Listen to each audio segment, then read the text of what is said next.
دې سلسله کې موږ نن راغلي یو هسپتال ته چې په دې کې د داسې نشهیي خلکو علاجونه کېږي او د هغوی مشر شیخ بلال سره به خبرې کوو. اسلام د نشې باره کې څه وایي؟ تاسو د دې باره کې معلومات ملګرو ته ورکړئ شیخ صاحب. لکه چې کوم یو نبي راغلی د خلک قوم یې دې نه منع کړی دی. الله تعالی قرآن کې هم دا خبره کوي چې انما الخمر والمیسر والانصاب والازلام رجس من عمل الشیطان. شیخ صاحب دا ډېر خلک چې دا نشهیي توکي خرڅوي یا کري هغوی وایي موږ پرې د کفارو سره مقابله کوو. دا چې کوم جنس دی انسان په دې زړه کې دننه چې کوم خباثت دی هغه راښکاره کوي، اسلامي ټچ یې ورته ورکړی دی. شیخ صاحب د نشې تعریف خلک صرف دا کوي چې لکه دا به شراب وي، دا مثال آیس شو، مثال دا نور ډرګ شو، دا چرس پکې راغلی، دا ټول نشه لکه تاسو مخکې ویل دا ټول راځي پکې نه. خلک دا فلیورې میورې استعمالوي، دا ټول نشې دي. بالکل دلته به خلک دا سوال وکړي چې چای شنه چای هم نشه ده، روټۍ هم نشه ده. بالکل دا نشه ده، خو دا هغه نشه نه ده. شیخ صاحب څوک چې دې کاروبارونه کوي که نه عموما بیا په 2 میاشتو کې عمره هم ورسره کوي، بیا ورسره حج هم کوي او غټ غټ خیراتونه هم کوي، په مسجدو کې پیسې هم ورکوي. لباس د حرامو دی،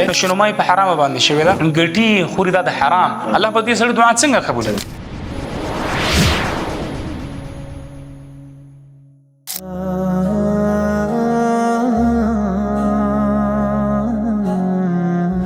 محترم ورونو، دا نشه داسې یو مرض دی که نه چې د انسان هر څه ختموي.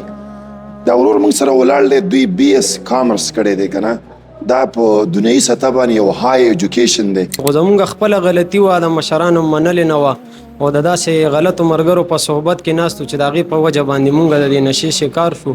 څنګه وایي تربت صالح صالح کنن تربت طالح طالح کنن، نو په غلط محفل کې کېناستو نو اثر هم ترې واخیستو.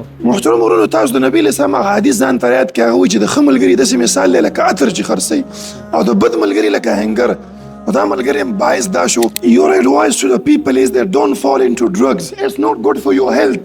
It's not good for your wealth. Completely not good for any kind of person. If he is Muslim or not Muslim, it's completely destruct the physical body maintenance and also destruct the mentally preparation of a person. So I will give the suggestion that do not go even 1000 miles closer to the drugs. نو نومدې بد عملو سره مواسطې و چې وربه وډبېدو وي بد عمله دی، چې وربه وي چرسي دی، چې وربه وډبېدو وي پوډري دی. نو په ښو خلکو کې ناسته د ښو اړخ ته راولي، په بدو خلکو کې ناسته به د بد اړخ ته بوځي. دا کوم چې تاسو وینئ د دې ملګرو په دې مخونو کې دا سرخۍ وینئ، دا داسې نه وي جي. دا چې تاسو په راتګ کې سیکئ نو دا ډېر په بره حالات. Don't forget to like, share and subscribe. Rana Studio Podcast.